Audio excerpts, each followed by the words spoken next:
Hey everyone, welcome back to Corporate Decoder, the place where we, decode corporations. Today we're diving into a company whose financials are about as exciting as watching paint dry, but hey, someone's got to do it. We are going to look at Agentix Corp's report for the period ending December 31st, 2024. This report is like a company's health checkup, telling us how well or how poorly it's been doing. In this video, we will go over their financial state, what the numbers mean, what they are planning, and the possible risks they see ahead. This will help us understand if Agentix is on the right track or heading for trouble. First, let's look at the money. We will check the main financial statements. These include the balance sheet, like a snapshot of what the company owns and owes at a specific time. The income statement, which shows how much money the company made or lost over a period. Then the cash flow statement, which tracks the movement of cash in and out of the company. And the statement of changes in stockholders' deficit, which shows how the company has been doing and the effect on its owners. Let's start with the balance sheet.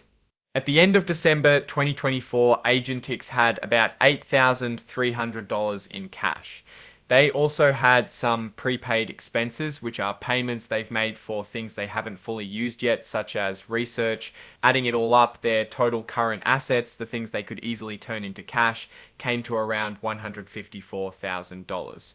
On the other side, they had a lot more debt. They owed about $1.1 million to suppliers and even more $1.8 million to related parties, which are people or companies connected to Agentix.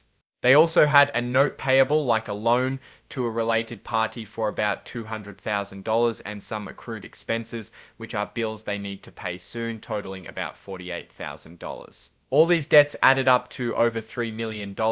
What is left over for the owners is actually a deficit of nearly $3 million. In simple terms, they owe much more than they own. This isn't a great position to be in. Moving on to the income statement, which shows how much money Agentix made or lost. They had operating expenses. The biggest expense was professional fees, things like lawyers and consultants, which cost them about $57,000 for the last 3 months of 2024. They also spent about $23,000 on research and development trying to create new products. After subtracting all these expenses, Agentix had a loss from operations of about $97,000 for those 3 months. They had other items that affected the amount for a total loss of approximately $144,000. It is worth noting that the amount lost was significantly less than the same period in 2023. The statement of changes in stockholders' deficit, the part of the company the owners actually have, at the beginning of the period they were already about $2.5 million in the hole. Then during those 9 months, they lost even more money, about $385,000, and also had some losses from currency exchange rate changes. Now let's look at the cash flow statement, which tracks the actual money coming in and going out from their main business activities. They spent about $82,000 more than they earned. They got a little bit of cash from financing activities, taking out some debt. After adding up all the cash inflows and outflows, their cash increased slightly for approximately $1,700. They began the period with approximately $6,500 and ended with approximately $8,300. This shows that they spent more money than they made. The company has an accumulated deficit of over $6 million. This means they've lost a lot of money over time. They've also had negative cash flows from their operations, meaning they're spending more than they're bringing in.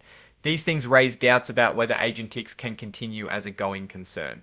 In simple terms, it questions if they can stay in business. Management knows about these challenges and says they need to raise more funds.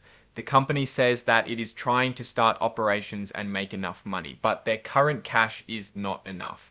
So they'll need to find more money to keep going. If they get the money from selling stock, it will reduce the value of existing shares. If they borrow it, they will have to pay back the loan, which might be difficult. If they can't find more money, the business might fail. The company isn't currently involved in any legal battles. However, like any company, they could face lawsuits in the future. These could come up in connection with their business, either as someone suing them or as them suing someone else. The management doesn't think any current legal issues will seriously hurt the company's finances. The report provides a list of exhibits.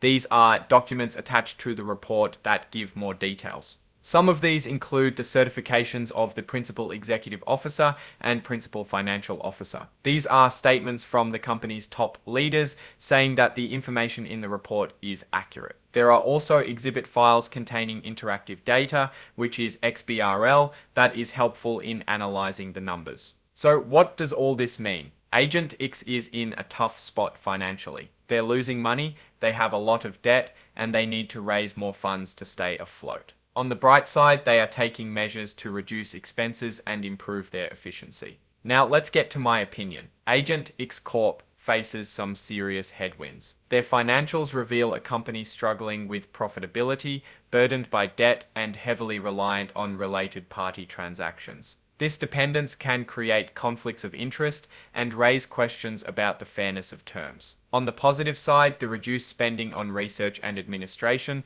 shows they are aware of their financial troubles. Valuing a company like Agentix is tricky. With no revenue and persistent losses, traditional metrics like price to earnings are useless. A very speculative valuation might be based on their potential drug pipeline, but this is highly uncertain and years away from generating any revenue. Given the high risks, financial strain, and uncertain future, I would set a very conservative price target. Based on this analysis, the company's stock appears overvalued. So while I admire their efforts to develop new therapies, I am leaning bearish. If you found this corporate decoder video helpful, please subscribe for more financial breakdowns. Thanks for watching.